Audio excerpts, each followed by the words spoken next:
Welcome back everyone.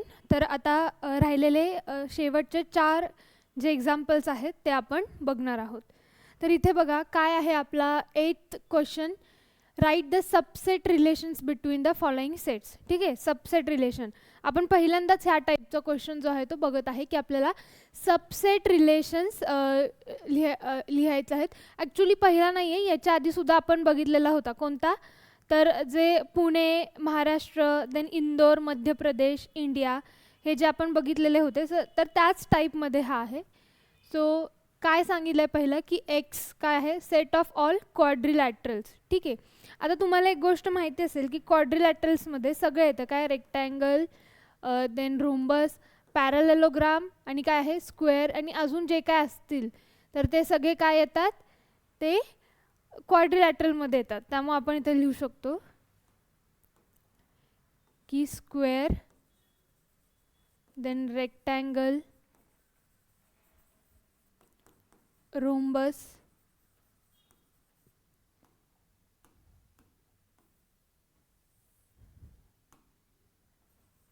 and square, rectangle, rhombus and parallelogram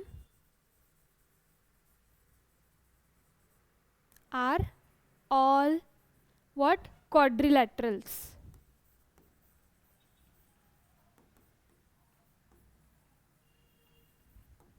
हे आपण पहिली कंडिशन. सो त्याच्यानुसार काय येणार बघा, सबसेट लिहायचे आहेत. म्हणजेच काय? तर स्क्वेअर. स्क्वेअर हा काय आहे? सबसेट आहे. कशाचा? तर एक्सचा. बरोबर. कॉमा इथे काय आहे? वाय म्हणजे रोम्बस. वाय हा सबसेट आहे क्वाड्रिलॅटरलचा. एस झाला, वाय झाला, टी लिहूया. टी हा सबसेट आहे कशाचा? पॅरलेलोग्रामचा. कुठे आहे पॅरलेलोग्राम? तर सॉरी, पॅरलेलोग्राम हा सबसेट आहे क्वाड्रिलॅटरलचा. सिमिलरली व्ही हा पण सबसेट आहे एक्सचा. ठीक आहे. तर ही आहे आपली पहिली कंडिशन. तसंच सेकंड कंडिशनमध्ये बघा की रोम्बस आणि रेक्टँगल प्लस पॅरलेलोग्राम हे काय आहेत? सगळे स्क्वेअरमध्ये येतात. बरोबर. ही आपली पहिली कंडिशन आपण लिहिलेली आहे. त्याच्यानंतर नेक्स्ट आपण बघणार आहे की रोम्बस, रेक्टँगल, पॅरलेलोग्राम हे सगळे काय आहेत?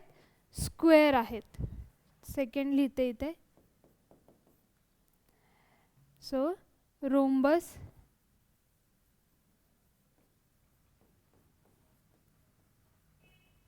rectangle and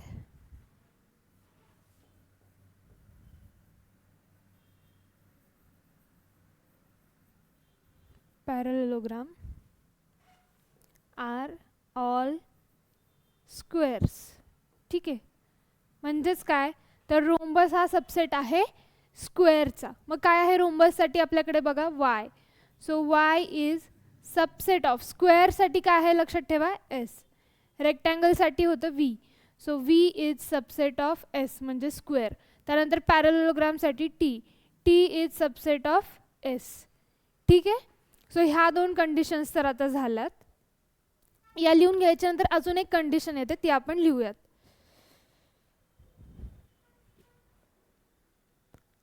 ओके, हे दोन झाले. आता थर्ड बघूयात आपण.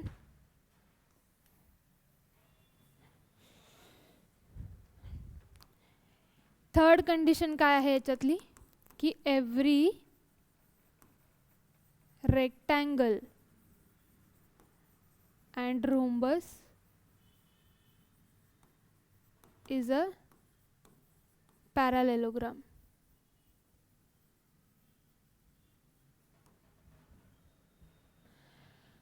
ठीक आहे. तर म्हणजेच काय? तर रेक्टँगल सबसेट आहे कशाचा? पॅरलेलोग्रामचा. पॅरलेलोग्रामसाठी टी म्हणजे काय?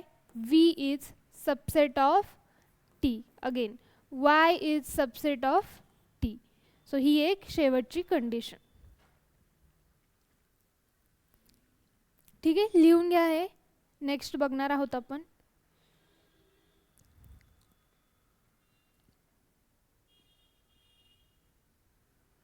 ठीक आहे. आता बघा इथे काय दिलंय? M is any set, then write M intersection null. आता बघा समजा एम हा एक आपला सेट आहे ज्याच्यामध्ये 1 2 3 4 हे आहेत. तर त्याचं युनियन घ्यायचं म्हणजे काय, ॲडिशन. कशासोबत, नलसोबत. नल म्हणजे काय, काहीच नाही. सो एममध्ये किती आहेत इथे, 1 2 3 4 बरोबर. त्याचं आपण युनियन म्हणजे ॲडिशन घेतोय कशात, याच्यात. याच्यामध्ये काय आहे का, काहीच नाही, नल आहे. सो एम युनियन नल आपल्याला काय भेटतोय जर आपण हे ॲड केलं समजा, ठीक आहे. तर एम युनियन एल, तर आपण इथे बघूया काय आपल्याला भेटणार आहे, 1 2 3 4 बरोबर आहे, हाच भेटणार आहे. याला मी असं लिहिते, हा आपला एम सेट, हा नल सेट, यांचं युनियन केलेलं आहे म्हणजे काय, ॲडिशन करतो आपण. सो 1 2 3 4 प्लस काहीच ॲडिशन जेव्हा करत नाही, तर बघा एम युनियन नल जेव्हा आपण ॲड करतो, 1 2 3 4 काय आहे, एम. इथे काय भेटलं आहे, 1 2 3 4. सो आपल्याला हा काय भेटलेला आहे, एम. सो पहिला आपण काय लिहिणार, M union null equals to M. आले लक्षात कशावरून ते. पुढे बघा एम इंटरसेक्शन, आता काय येते, एम इंटरसेक्शन आहे म्हणजे इथे काय आपण करतो, कॉमन, की बाबा ह्याच्यात कॉमन काय आहे, नल. ठीक आहे, एम आपल्याला माहिती आहे आपल्याला की 1 2 3 4 आहे. हे एक्झाम्पलसाठी घेतलं आहे. कॉमन काढायचं आहे कशातून, नल सेटमधून. आता सांगा मला एम आणि याच्यामध्ये कॉमन काय आहे का, काहीच नाही. म्हणजे आपल्याला इथे काय भेटलेलं आहे, इंटरसेक्शन नल भेटलेला आहे बरोबर. कॉमन काहीच येत नाही. सो सेट हा भेटला आहे आणि हा सेट म्हणजेच काय, null. So M intersection is null set. हे ॲज अ एक्झाम्पल तुम्ही लिहून घ्या बाजूला.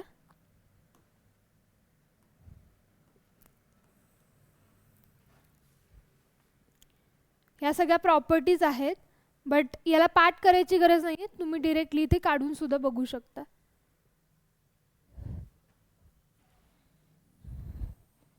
ठीक आहे, सो हा नेक्स्ट 9th क्वेश्चन होता.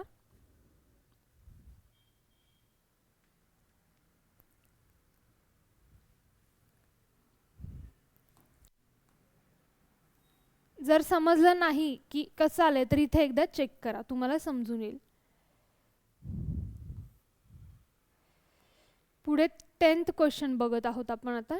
याच्यामध्ये काय सांगितलंय की observe the Venn diagram and write the following sets. तर काय लिहायचं आहे बघा, सगळ्यात पहिला आपल्याला युनिव्हर्सल सेट लिहायचा आहे. सो लिहूयात युनिव्हर्सल. ठीक आहे, ग्रीन पेननी लिहू. काय युनिव्हर्सल म्हणजे सगळं येणार. सो स्टार्ट, 1 2 3 4 आहे का, येस. 5 आहे, 6 आहे का बघा, इथे कुठे 6 आहे, नाही आहे. सो 6 स्किप करायचा. 7 देन 8 आहे, 9 10 आहे, 11 आहे का, येस. 12 आहे का याच्यात, नाही. मग काय आहे, 13. ठीक आहे. सो हे आहेत आपला सेट. तर इथे लक्षात घ्या की आपल्याला 6 आणि 12 हे याच्यामध्ये नाही आहे, चुकून फ्लोमध्ये तसं लिहू नका. नेक्स्ट सेट सांगितलं आहे ए. आता ए सेट आपण लिहूयात. ए सेटमध्ये सगळे येणार इन्क्लुडिंग दिस 1 5 पण. सो 1 2 3 4 आहे का इथे, नाही. डिरेक्टली 5 आणि 7. नंतर येणार आहे बी सेट. आता बी सेटमध्ये बघा 1 5 8 9 10. सो 1 5 8 9 10. ठीक आहे, हा काय भेटला आपल्याला, ए आणि बी. पुढे आता काढायचं आहे आपल्याला.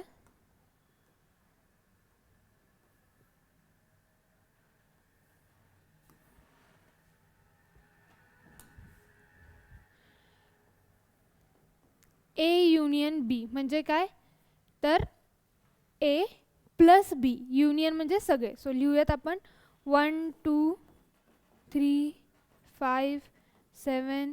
आता 1 कॉमन आहे, रिपीट करायचं नाही. 5 कॉमन आहे, करायचं नाही. पुढे 8 9 10. 8 9 10. सो हा काय आपला ए युनियन बीचा set. Similarly A intersection B. A intersection B डायग्राममध्ये बघा काय आहे इंटरसेक्शनला, 1 आणि 5. सो 1 5. ठीक आहे. सो हा 10th क्वेश्चन आपला झाला आहे.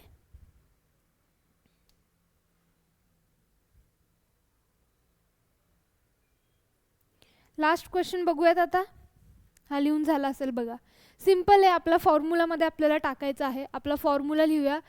n इंटू काय फाइंड आउट करायचं ते इकडे लिहूया. ठीक आहे. A union B equals to n of A plus n of B minus n of A intersection B. Values put करणार आता आपण. 7 plus 13 minus 4. 13 minus 4 is 9. So 7 plus 9. Therefore answer किती आलेला आहे आपलं? 16.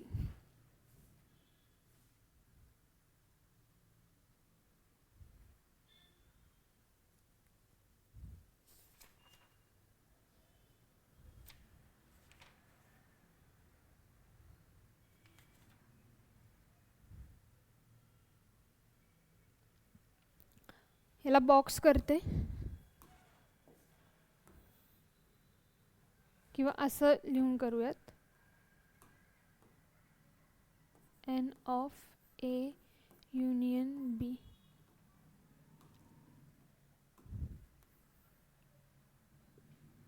ठीक आहे, लिहून घ्या. हा आपला लास्ट क्वेश्चन होता. तर इथे थांबतोय आपण आणि आपला पहिला चॅप्टर जो सेट्स आहे तर तोच इथे संपतोय. तर इथे आपण थांबूयात आणि नेक्स्ट लेक्चरमध्ये भेटून आपला नवीन चॅप्टर चालू करूयात. So thank you so much everyone.